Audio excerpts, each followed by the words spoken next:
أعوذ بالله من الشيطان الرجيم. بسم الله الرحمن الرحيم.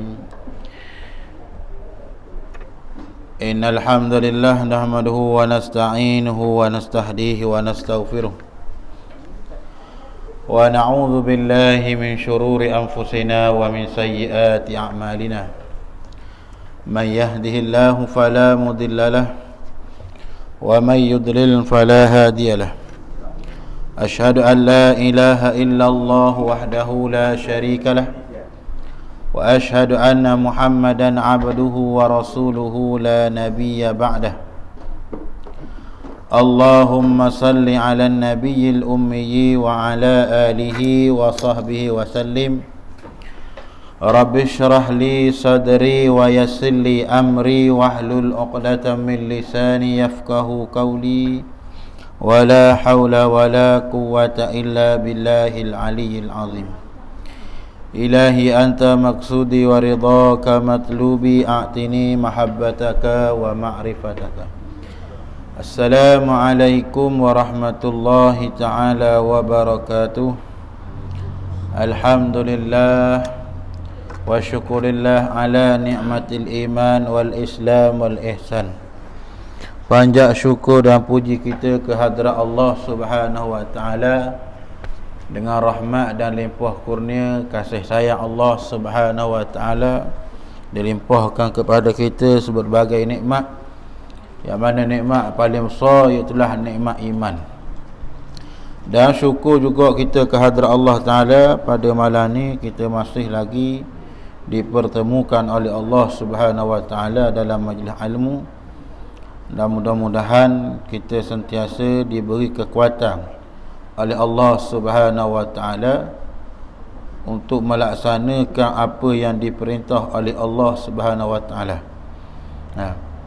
Dan tak lama lagi kita akan masuk bulan Ramadan. Bulan yang penuh keberkatan, bulan yang penuh kemuliaan. Mudah-mudahan Allah taala menganugerahkan kita dapat masuk dalam bulan tersebut. Sebab itulah doa yang selalu diajar oleh Nabi sallallahu alaihi wasallam, Allahumma barik lana fi Sya'ban wa ballighna Ramadan. Ya Allah, beri berkat olehmu akan daku di dalam bulan Sya'ban dan sampaikanlah aku ini dalam bulan Ramadan. Kerana bulan tu banyaklah perkara-perkara yang akan diberi oleh Allah Subhanahu wa taala terhadap hamba-Nya yang mengerjakan amal soleh. Mudah-mudahan Ramadan yang lagi akan datang ni adalah Ramadan yang terlebih baik daripada Ramadan yang telah terdahulu. Maka insya-Allah pada malam ni kita akan sambung lagi di dalam kitab kita Bidayatul Hidayah yang dikarang oleh Iman Hujjatul Islam Muhammad bin Hamid, Hujjatul Islam Abu Hamid Muhammad bin Muhammad Al-Ghazali rahimahullah ta'ala, yang disusun diterjemah oleh mana iaitulah Tuan Guru Syekh Ahmad Fahmi Zamzam almarhum. Maka kita tengok pada muka surat 174, iaitulah berkaitan adab seorang murid. Pasal keempat. Pasal keempat, adab-adab dengan kedua ibu bapa. Sebab itulah kita, Allah Subhanahu wa taala menjadikan kita mempunyai kedua ibu bapa kita lah. Kerana Allah taala berfirman dalam Al-Quran, wala taqul lahuma uffin wala tanharhuma wa kullahuma qawlan karima. Allah Ta'ala kata, dan janganlah kamu kata kepada kedua ibu kata mana kata pun Allah Ta'ala dak bagi jangan, mana kata haram. Ayat beli bawang 2 kilo ayat 6 dah mamak weh contohnya ni. Malah tu mari. Mana kata kalimah yang apabila kita kabur tu membawakan kecil hati mak kita, nak kecil hati ayah kita. Tu Sebab tu dia kata Allah Ta'ala larang. Lagi apa telah lagi kalau dikatok. Ni mana kata kalau kata pun tak boleh. Tak, kalau pergi katok, pergi sepak, pergi terajang, lagilah. Ni kata bahawa sesungguhnya besar. Sebab itulah kita sebagai anak, dia kena jaga akan kedua ibu bapanya, kena ada adab. Kerana mak ayah kita ni lah yang melahirkan kita. Sebab kita boleh mari belajar, boleh mari dengar, boleh mengaji sebab berkat mak kita. Berkat mak kita, berkat ayah kita.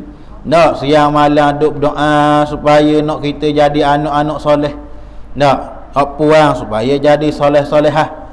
Maka kita pun kena ada adab dengan kedua ibu bapa kita lah. Jangan menyebabkan sebab apa? Sebab derhaka kepada mak ayah tu amat besar.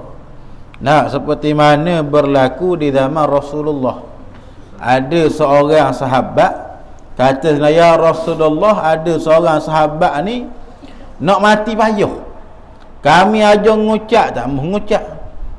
Kami kata berkali ngucap la ilaha illallah, dak ngucap sekarang. Orang sahabat pelik nak kata dia ni orang surat, orang sejik. Dia ni orang soleh. Apa dak boleh ngucap ni? Gi pula Sayyidina Abu Bakar, gi ngucap dak juga. Lah kali tanya Rasulullah, ya Rasulullah, lagu mana orang ni? Mengucap tambah jadi berpaling daripada mengucap. Maka kata Nabi, kita tanya, ada tak dia mempunyai mak ataupun ibu dia? Maka tanyalah isteri. Isteri lah, kahwin. Dia kata ada. Ada dia waktu ketika mana dia ni, dia ada mak. Tapi mak dia berasa duka cita, kecewa dengan dia apabila dia berkahwin. Bila berkahwin jadi duka cita. Dia buat lebih kurang ingat molek. Sebab itulah laki-laki walaupun dia menikah, tetap mana kata mak ayah nombor satu. Ia bersalahan dengan orang puang. Orang puang ni walaupun mana kata mak ayah dia nombor satu, tapi selepas dia berkahwin, suami nombor satu. Suami satu. Nak balik mak pun kena minta izin. Tapi kalau orang lelaki dak, mana kata tanggungjawab dia dengan ibu sampai ke mati. Tidak ada penghalang. Tu. Lalu apabila mak dia ni rasa kecewa, maka Nabi kata ginilah.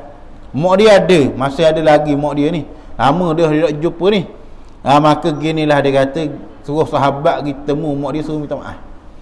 Lalu pergi sahabat pergi jumpa dengan mana kata ibu seorang pemuda ni. Dia kata, wahai ibu, anak ni nak mati dah. Kami ngucap kalau dia ada salah kata minta maaf lah. Dak kata dak akan maaf sampai bila-bila. Teruk ni. Pergi pula saya nak Abu Bakar, dak juga. Akhir sekali Nabi sendiri pergi. Nabi pergi, Nabi dak minta maaf dah. Ambil kayu api pikul. Pikul. Tamu mata mak cik tamu maafkan anak ni. Bahasa kita lah. Tamu maaf, tak embuh dia tu. Dah apa lah, ambil kayu api. Dia kata, ya Rasulullah, nak ambil kayu api ni. Dia kata mana kalau sekiranya minta maaf daripada diseksa oleh Allah tadi akhirat, maka aku bakar dia siap-siap. Dia kata bakar siap-siap. Maka katanya kalau begitu ya Rasulullah, maka aku halalkan sekalian air susu yang satu titik yang jatuh mulut dia dari hujung rambut sampai hujung kaki. Maka lalu bila dia minta maaf, maka Nabi kau pergi mengucap aja mengucap.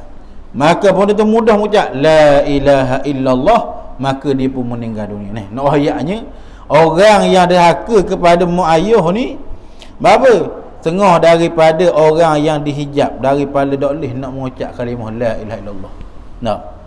Sebab Nabi kata man akhiru kalamihi la ilaha illallah dakhalal jannah.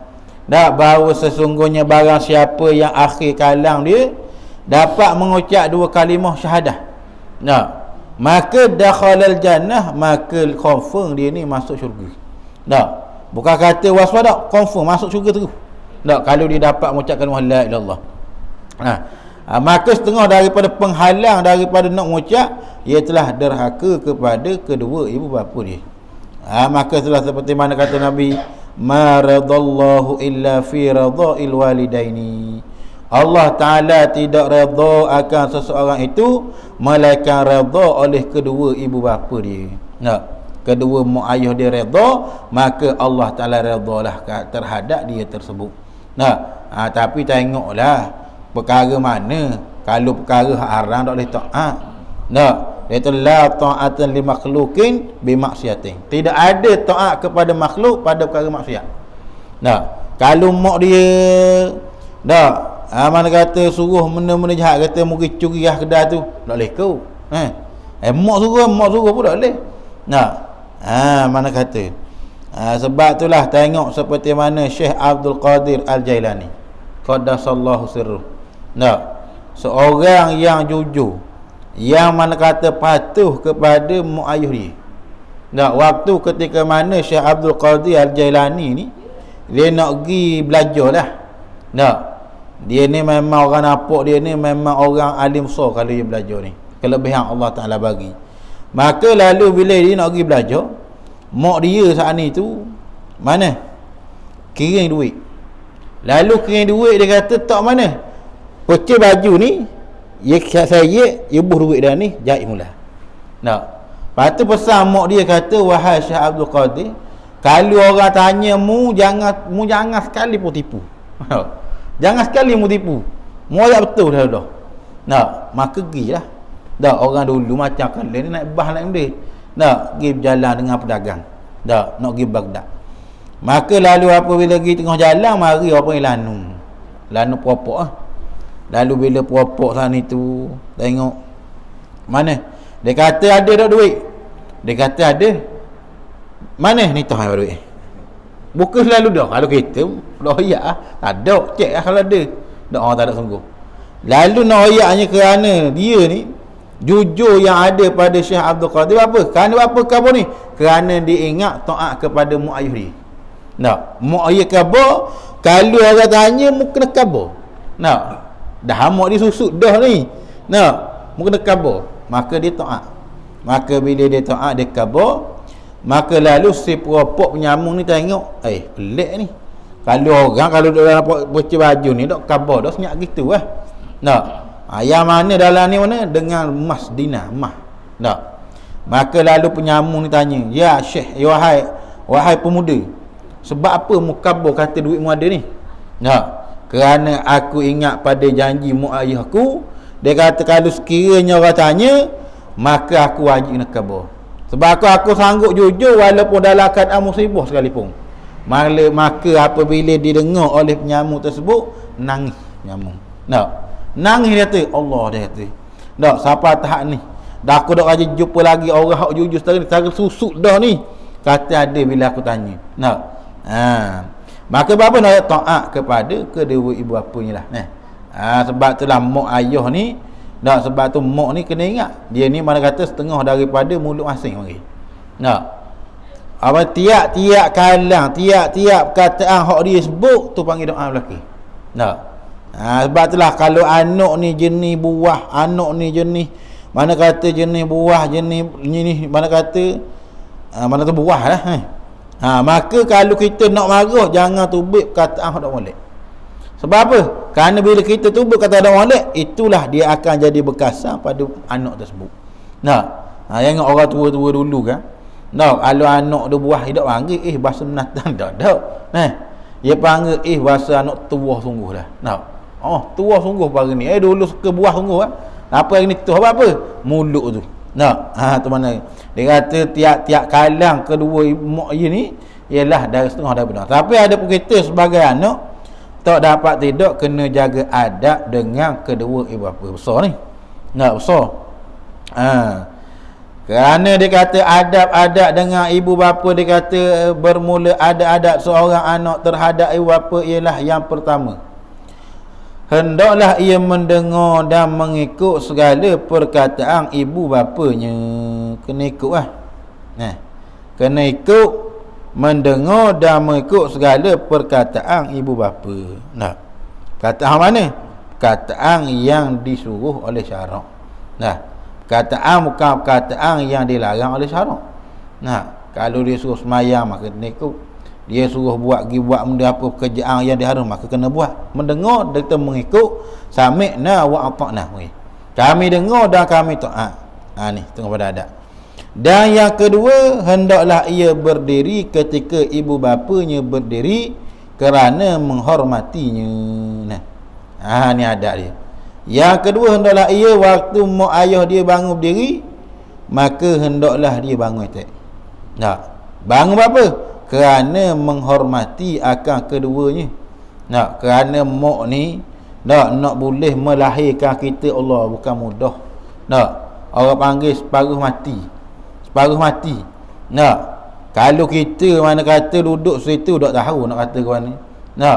Antara hidup dan mati, nak melahirkan kita, maka kita menghargai pengorbanan yang dia telah melahirkan kita, maka kita kena jaga adab dengan dia. Hendaklah ia berdiri ketika ibu bapanya berdiri kerana menghormatinya kedua bapa.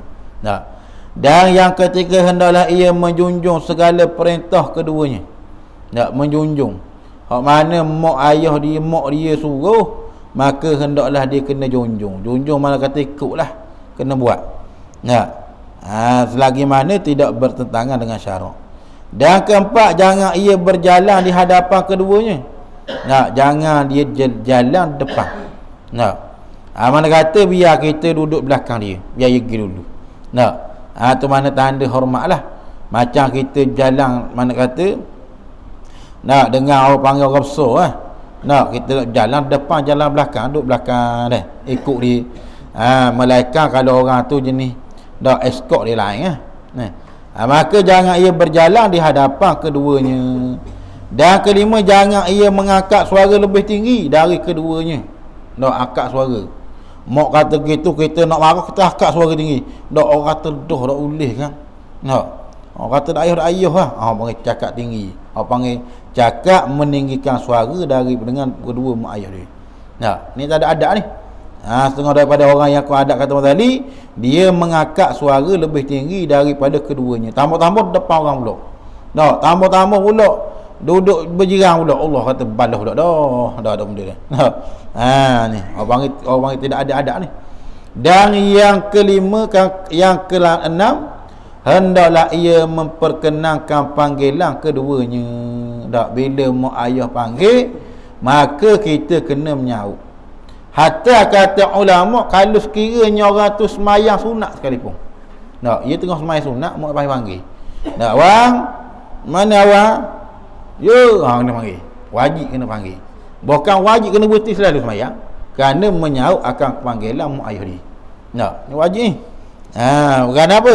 Kerana taat kepada ibu tu terlebih utama daripada mengerjakan ibadat sunat tersebut. Dipanggil. Tapi kalau hak fardu jangan berhentilah. Cuma kita kena berderah lah. Bukan berderah kata cepat, suara tu bila takbir baca Fatihah kuat sangat.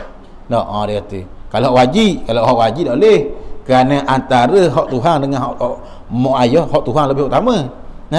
Tapi ada pun hak sunat, maka kalau sekali dipanggil, maka wajib kena nyaut. Tu.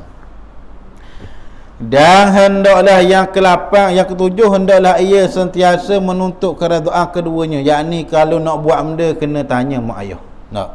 Sebab itulah kalau kita nak hidup kita berkat, kita kena minta izin.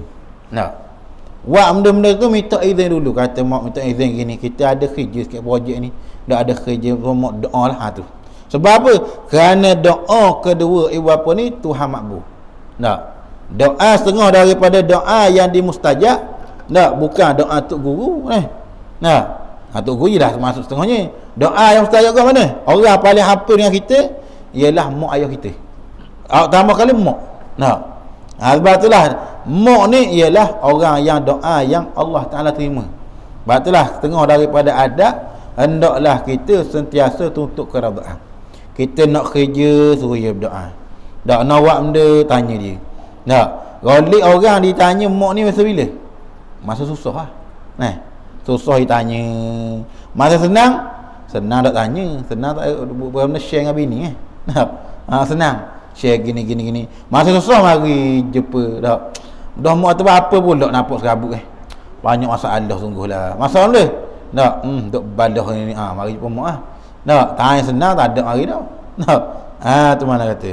Kadang-kadang tu nak bagi silap. Sebab itulah kita senantiasa mencari menuntut keredaan. Tambah pula kita nak berumah tangga lagi lah, kena minta keredaan. Nak redha dia. Nak kepada kedua ibu bapanya. Dan hendaklah ia bersikap tawaduk kepada keduanya.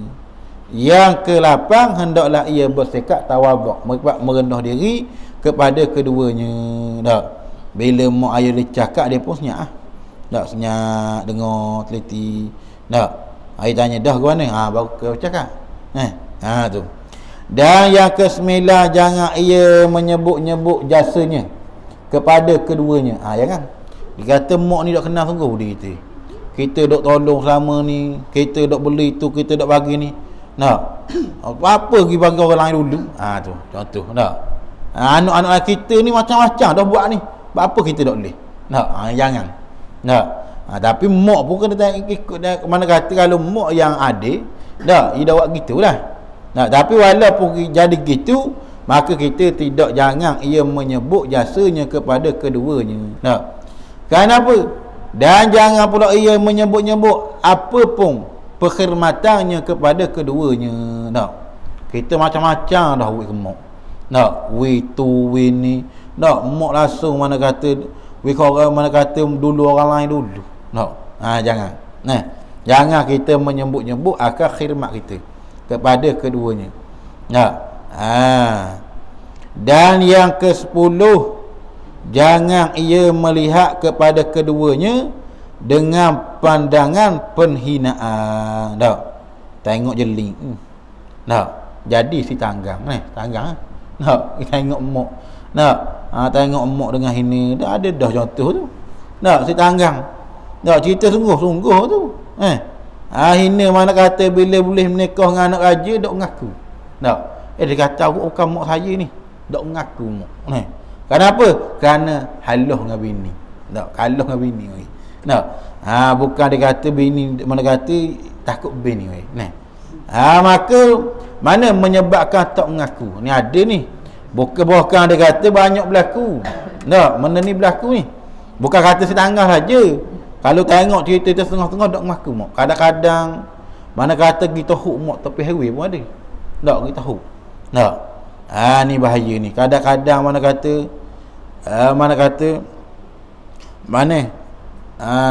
kadang-kadang letak tinggal dekat rumah kebajikan, dok mari tengok sudah, dok tergamuk buat gitu.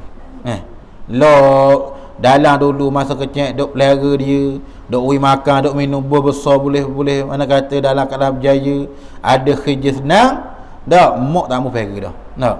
Kadang-kadang ada dalam keluarga ni, mana kata baloh tak mau pelihara, mau pelihara. Patutnya mana kata kalau dah ada duit, ada kaya, dak berilah orang gaji. Apa hari ni giliran bulan ni kita bayar. Dah anak ramai. Tapi oleh kerana apa? Kerana tak ambuhnya. Sebab itulah Nabi kata, dah setengah daripadanya akhir zaman, ramai daripada anak yang derhaka kepada kedua bapa. Ramai daripada derhaka, macam-macam lah berlaku. Dok kenang budi, mana ketinggal, dok sara. Sebab itulah seorang lelaki, anak laki-laki, apabila ayah ataupun mak dia tidak ada kemampuan, maka wajib nafkah. Ingat tu. Kalau mak ayah dia ni susah, dia mana kata senang, maka wajib bagi si anak tu menafkahkan bagi ayah dia dengan mak dia. Wajib tu. Bukan kata ayah susah duk kadang-kadang kerja nak lupa. Kereta sama main 8 buah kereta contohnya. Dengan rumah banglo dan macam-macam. Rumah atap bocor semua. Duk rumah ni. Dok pernah bagi langsung. Maka wajib tu. Maka sentiasa mana kata wajib bagi anak yang ada kelebihan harta, wajib dia nafkah. Sebab itulah bila mak susah, wajib nafkah di atas mana siapa dia? Atas anak lah. Bukan kata hak bulan-bulan tu suku. Dia tu kita bagi dah kan mak bulan-bulan. Dak bagi 200 bulan, terus bulan. Tu suku ni nafkah. Nafkah tempat tinggal dia. Tu nafkah. Pakaian dia. Dak makan minum dia. Tu nafkah. Kalau hak bulan-bulan tu, tu mana kata hak sagah hati. Tu dia silap kena faham tu. Maka kau kena cari lah. Cari tempat tinggal dia. Sewa dia rumah mana-mana pun. Sebab apa? Kerana jadi tanggungjawab bagi si anak apabila ayah dia ni dalam keadaan susah. Maka sebab tu dia kata, dan yang ketiga jangan sebut jasa. Jangan sebut jasa lah. Kita bagi dohan kebodohan ni nak benda kita telefon semua kita ni. Sabuklah sibuk kerja ni. Kadang-kadang. Kadang-kadang 4 tahun sekali dak balik kerja. Dak balik langsung. Tak tengok mak ayah ke mana dak. Tu. Jangan buat kecil hati. Sebab apa? Kerana kehidupan yang tidak ada redha daripada mak ayah, maka kehidupannya tidak ada berkat. Walaupun dia ni seperti mana Nabi sebut lah. Kisah pemuda tersebut. Bukan kata dia ni orang biasa. Bukan kata orang kapur dak semayang bang. Orang semayang bang. Orang semayang bang, mari Jumaat semua. Dia saja ikut mana kata pegang agama sungguh. Tapi oleh kerana derhaka kepada mak ayah dia, sehingga kan tak boleh mengucap dua kalimah syahadah. Bukan besarnya. Dan lagi pula dia kata, dan jangan ia menyebut-nyebut jasa. Dan yang ke-10, jangan ia melihat kepada keduanya dengan pandangan penghinaan. Penghinaan. Dan yang ke-11, janganlah ia memasamkan mukanya di hadapan keduanya, balik catung masam. Kata tegung. Allah kata gua pula anak aku ni. Tu. Masa catung kena sentiasa buat muka yang manis. Muka manis, senyum. Biar kita ada masalah pun. Apa? Kerana nak menggembirakan hati. Tambah widi serabut. Kerana kita buat mak ayah serabut ni jadi salah satu daripada kuat adat ni. Buat serabut. Dia jadi masalah. Maka hendaklah kita mana kata setengahnya jangan ia memasangkan muka di hadapan keduanya. Yang ke-12, jangan ia musafir berpergian kecuali setelah mendapat izin dari keduanya. Nak pergi mana musafir kena minta izin. Nak balik kampung minta izin kau. Mana orang puang duduk mana duduk jongkok batu contohnya. Nikah jongkok batu. Nak balik kampung, mak kita nak balik kampung ni ada apa balik biarlah mana tu. Mana kata kalau rakyat tu tahu dah minta izin dah. Mana kata sebagai adab. Nak rakyat menunjuk kata kita mana kata kita menghormati dia siapa tak tu minta izin. Kena khabar ke dia sepatah. Ni sebagai adab kita menjadi seorang ni apa panggil anak yang soleh.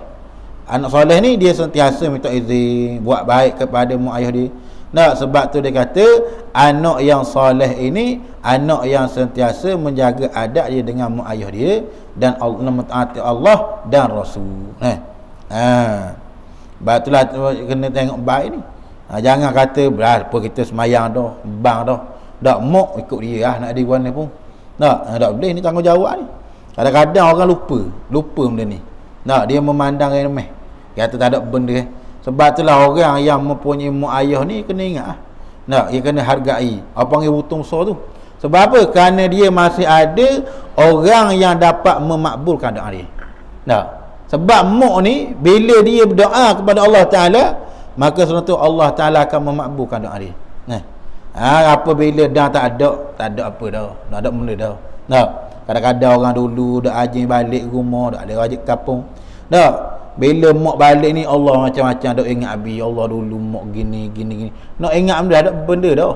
Tak ada benda satu dah. Nak ingat ni masa hidup. Kadang-kadang orang kita gitu lah. Kat sini tempat lain lah. Kadang-kadang bila mak ni tahu sekali dak balik. Tahu sekali dak jenguk. Balik-balik meninggal. Meninggal tu macam-macam duk buat status. Allah mak kita sayang sekali. Ayah kita lah, ayah yang paling mana kata lelaki yang sejati macam-macam. Padahal setahun sekali dah aja balik. Masa tu tak ada benda satu dah. Menyesal tak ada kesudahan lah. Sebab itulah kita ambil peluang selagi mana mak ayah hak masih ada ni, orang ada mak ayah lah.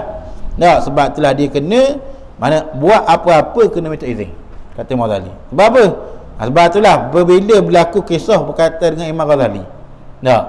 Imam Ghazali dengan adik dia Imam Ahmad. Imam Ahmad bin Hanbal mazhab ni. Waktu ketika mana Imam Ghazali rahimahullah taala dia semayang. Dia semayang berimam jadi imam. Anak adik dia jadi makmum. Adik dia ni orang kuat dalam ilmu tasawuf. Orang ahli sufi lah beramal dengan tasawuf. Dia ni waktu tu hujjatul Islam, orang kuat dalam bab fiqh. Lalu apabila semayang, dia pun apa-apa, lalu tengok adik dia semayang, warna mayang rokok dah, kita dah rokok lagi. Maka mufarraqah. Mufarraqah dengan tu imam. Maka kata abang dia dah buat apa, dia ngadu kepada mak dia. Dia kata, wahai ibu, kata bapa adik ni berada mufarraqah dia ni, dah semayang dak batal pun. Maka kata mak dia tanya, apa yang amat weh? Pasal kita apa yang mufarraqah dengan Ghazali? Dia kata nak mayang guana darah penuh baju jubah ni. Maka kata Imam Ghazali, jubah penuh. Lah. Dia kata memikim dia dalam semayang. Dia kata ternyata dalam pemikiran Imam Ghazali, dia mikir bab tentang darah perempuan. Bab darah haid. Darah ni kiraan guana berapa hari, lalu merah guana, kalau kuning guana. Darah perempuan ni banyak darah. Mana hak haid, mana hak istihadah. Tak boleh istihadah belaka. Kadang-kadang kata kita bab darah haid ni secara lah, semua tu bila tubik darah tu haid belaka. Barak lagi ni. Dah ngaji juga tu. Kena darah istihadah dah, kalau kena darah istihadah dak semayang. Dak semayang dosa lah. Dah kata kadang haid. Tu. Maka bila berlaku itulah, mana kata nerayaknya Imam Ghazali, apa-apa dia akan tanya, rujuk kepada mak dia, tak akan ayah dia, tak kepada mak dia lah. Sebab itulah. Dan dia kata lagi bahawa sesungguhnya inilah keadaannya adab seorang anak kepada kedua ibu bapanya. Kena ada adab lah, kerana kita nak hidup berkat dalam keberkatan, nak dapat redha daripada Allah Subhanahu Wa Taala. Ni tak boleh lupa ni. Ini adab yang perlu kita jaga. Mudah-mudahan Allah Ta'ala memberi kekuatan keberkatan dalam kehidupan kita. Dan fasa yang kelima, pada menyatakan mana adab dengan seluruh manusia. Seluruh manusia dah, tak kira lah siapa-siapa pun, tak, seluruh manusia. Lalu kata Imam Ghazali rahimahullahu ta'ala, dan ketahuilah olehmu bahawasanya seluruh manusia selain daripada guru, lain daripada murid, dan lain daripada ibu bapa adalah terbahagi kepada 3 kumpulan. Hak lain daripada guru, hak lain daripada murid, lain daripada mak ayah, ayat terbahagi kepada 3 kelompok. Kelompok pertama orang panggil orang yang tidak kita kenal. Ada orang kita tidak kenal. Bukan atas dunia kita kenal belaka. Tuan-tuan tengok, ni siapa dia, dah je tengok ni, tak kenal. Dan kelompok yang kedua, sahabat karib. Sahabat karib ni mana kata, sebab itulah kata sahabat karib ni dikata Sayyidina Umar bin Khattab radhiyallahu, kalau mu nak tahu sahabat ni orang yang betul-betul boleh buat sahabat, maka hendaklah kamu bermusafir dengan 3 hari. Dia kata nak tahu orang ni betul-betul boleh buat saing, hendaklah kamu pergi musafir dengan 3 hari. Sebab apa musafir? Kerana dalam musafir ni dia banyak macam-macam akan berlaku. Hak kita berlaku kadang-kadang nak makan piti tak ada. Maka tengok saing kau ni. Dia kata tak apa lah, kita belanja. Mana kata kalau dalam masa susah dia boleh tolong mu, maka dalam senang lagi lah. Kadang-kadang orang ni masa senang je, Allah senang ni kumu habis. Patang jumpa, kita malah nak kat tangan dah jumpa, dah senang. Tapi kalau kita susah, jeli pun tak kenal. Dah ni siapa dia pula, mari mana, padahal duduk sebelah rumah je. Tak, sebab susah nak ayatnya. Tapi kalau hak tak kenal, mana kata kalau orang hak terkenal contohnya, duk bucu mana, duk Johor Baru. Dah jumpa pun tapi tahu kata ni orang suruh, kena akak tangan macam-macam lah. Tak buat baik lah. Sebab tu dia kata, nak Imam Ghazali nak sebut kita tentang adab dalam kita berkawan, adab kita dalam bersahabat. Kerana manusia ni tidak boleh duduk seorang. Kerana manusia dia mesti duduk dalam kalangan orang, dalam kalangan bersahabat lah.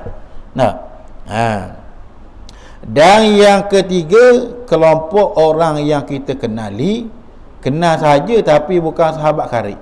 Tak kenal. Macam okap pun kita kenal dia ni. Dah kenal lah dia, okap pun duduk sebelah rumah kita. Tak duduk mari-mari gitulah. Disambang-sambang gitulah. Tapi dah boleh kira, tak tahulah tu kita kenal gitu. Nak dok rajin makan sekali dok rajin lah. Buat sembang sekali, buat kerja sekali dok rajin. Dok kena sungguh lah. Mana kena saja. Nah, maka dia kata dalam sahabat dia 3 pula. Yang pertama dia kata orang yang kita tidak kenali. Mana? Kelompok pertama ada dengan orang hak kita tak kenal.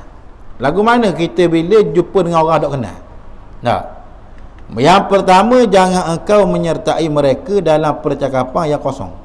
Nah, contoh kita duduk kedai makan. Ni berlaku ni. Kita duduk kedai makan, dia pun mari duduk kat kita. Nah, dia mari ada 2 orang pulang. Nah, lalu dia sembang-sembang, maka dari kita jangan duduk masa capur. Nah, ni biar dia lah. Nah, kita dah kenal dia.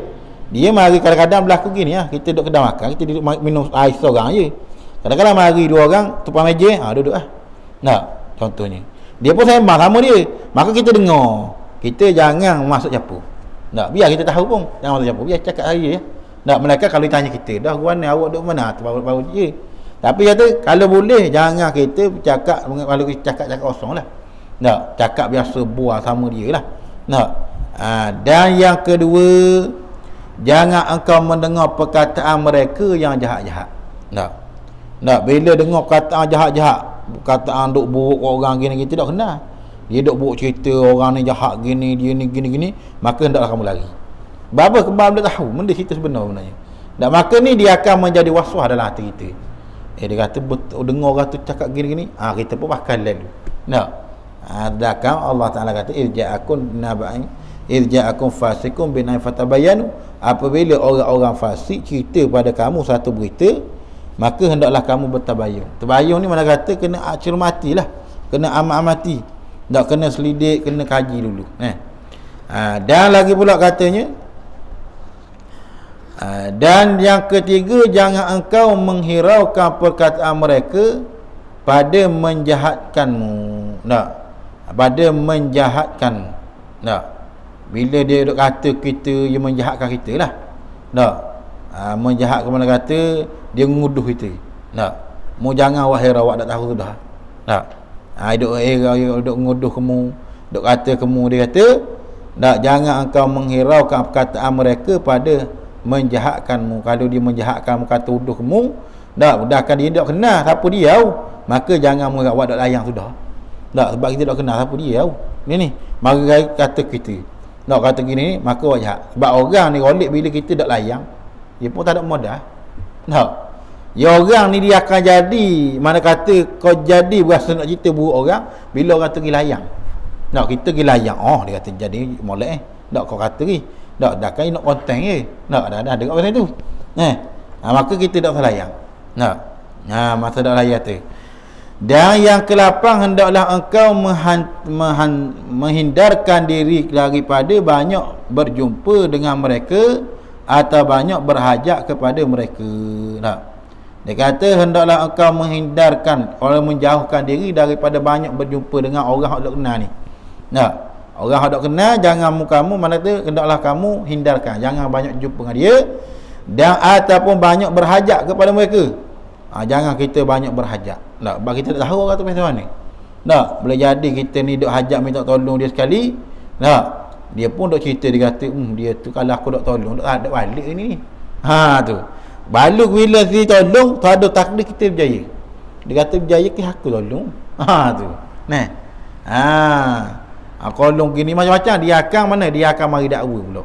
Dia akan mari cerita pula tentang keburukan gini sekian-sekian. Tapi kalau sahabat karib ni, kalau kita berhajat kepada dia, dia akan cerita keburukan kita. Dia akan cerita kata kita ni mitok bapa mitok ni. Adalah urusan dia tu gitu je. Sebab tahu dah apa? Kata kalau sahabat karib ni, dia akan jaga aib setaulang dia. Dia akan jaga lah. Ada pun orang yang tak kenal, dia tidak akan jaga aib kita. Tak tahu dia jaga kedok. Tak kenal tiba-tiba mari minta tolong. Apa pula ni? Dan dia kata yang kelima, hendaklah engkau memberi teguran dan nasihat terhadap pekerjaan mereka yang muka dengan cara yang lemah lembut. Kalau mereka bersedia menerima perkataanmu, dia kata waktu kalau kamu tengok orang yang tak kenal ni, dia buat kerja benda tak molek. Kerja tak molek lah, kerja jahat lah contohnya. Duk kata kat orang duk muka ikut lah, maka merasa nak tegur, kata maksudlah kamu tegur dengan lemah lembut. Tak. Tegur dengan cara lemah lembut lah, jangan pergi jekoh. Lemah lembut dengan mana kata buat sembang-sembang sata gitu lah. Tak tanya Tapi syarat dia kata Mazali, kalau sekiranya mereka bersedia nak menerima perkataanmu. Tak. Kalau mu tengok mu cerita pasal nasihat cerita ni, nampak ia tak layang, senyap balik. Tak. Maka apa? Kerana perkataan yang baik yang kamu beri tu, tak mau terima dah. Tak mau terima. Tapi kalau sekiranya kamu mengeluarkan perkataan baik, nampak dia sungguh dalam nak menerima.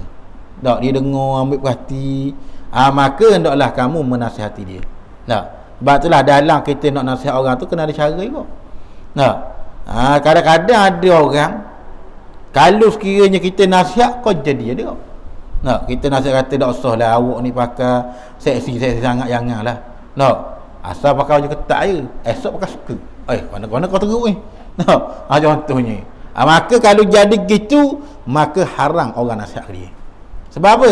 Kerana nasihat yang kita nasihat bertambah teruk. Nah, itu kerana kena ada bil hikmah. Nah, wal mau'izatul hasanah. Nah, wal hikmatu mau'izatun, hendaklah kamu memberi nasihat kata Allah Taala dengan mau'izah, dengan nasihat yang penuh dengan nasihat yang baik. Nah, dia ada orang jenis kena nasihat, ada gak jenis pasal kena jekoh, ada gak. Tak tengok tahu kan? Maka katanya hendaklah engkau memberikan, dia kata teguran kalau sekiranya dia nak terima nasihat tersebut. Ni kalau kita jumpa dengan orang yang tak kenal. Ni Imam Ghazali bagi panduan kita, tak nak cari sahabat. Nak cari saing, nak cari mana kata taulang yang boleh jaga agama. Sebab itulah kata sebab apa kena cari taulang ni? Kerana Nabi kata al-khalilu ay ad-dinu alal khalili. Bermula agama kamu duduk di atas taulang ni. Seseorang kuat ni agama duduk atas sahabat dia. Kalau sahabat dia tu jenis makpik, makpik pas dia. Kalau sahabat je jenis kuat agama, biarlah dia main bola ke, tapi dia minat agama, maka agama minat pas dia. Sebab apa dia kata agama tu, Nabi kata terletak pada sahabat. Siapa dia kawan? Macam anak-anak kita lah, kalau budak-budak ni dia sekolah kawan apa? Kata apa perangai gini ada tu kawan molek ni. Tapi kalau kawan dengan orang molek, maka perangai pun jadi molek juga. Kerana seorang terletak pada taulang dia, apa-apa hak dia sahabat. Maka sebab itulah bila sahabat baik ni, itu adalah rezeki daripada Allah Taala. Tak semua orang boleh sahabat baik ni. Sebab itulah bila kita ada sahabat baik, maka hendaklah kita pegang sebaik-baiknya. Sebab apa? Kerana sahabat baik ni sahabat yang sentiasa mengingatkan kita kepada Allah Subhanahu Wa Taala. Dia sentiasa ajak kita ingat Tuhan, sentiasa mengingatkan kita pada Allah Subhanahu Wa Taala. Maka ni orang panggil sahabat-sahabat yang baik. Tu mana kata rezeki yang Allah Taala anugerah kepada kita, yang patut kita sebagai hamba mensyukuri dengan nikmat tersebut ni. Dan katanya kelompok yang kedua, adab-adab dengan sahabat kawan karib. Ni adab kita bersaing dengan orang hak kita kawan karib. Kawan saya rapat lah. Kawan ni lama ni, lama jak sekolah rendah ni. Gimana dengan dia ya? Ada urusan benda jabat ke dak benda nak pergi saja dengan dia belaka. Memang kata boleh minta tolong lah. Maka kita bila ada sahabat rapat ni pun kena jaga juga. Kena jaga lah. Jangan pula ada ke orang dulu susah sekali, bila senang dah ingat dah kita. Dah ingat dah balik kampung raya-raya dak salam. Contohnya dulu susah nak makan aiskrim pun kita tolong beli. Dulu contohnya. Tapi len ni kau dah senang, kita pun dak kenal dah. Ni mana ni bahaya kawan gini. Orang panggil ni bukan sahabat, ni panggil sekawan saja. Kawan waktu ketika susah saja, senang dak dah. Susah je. Ni.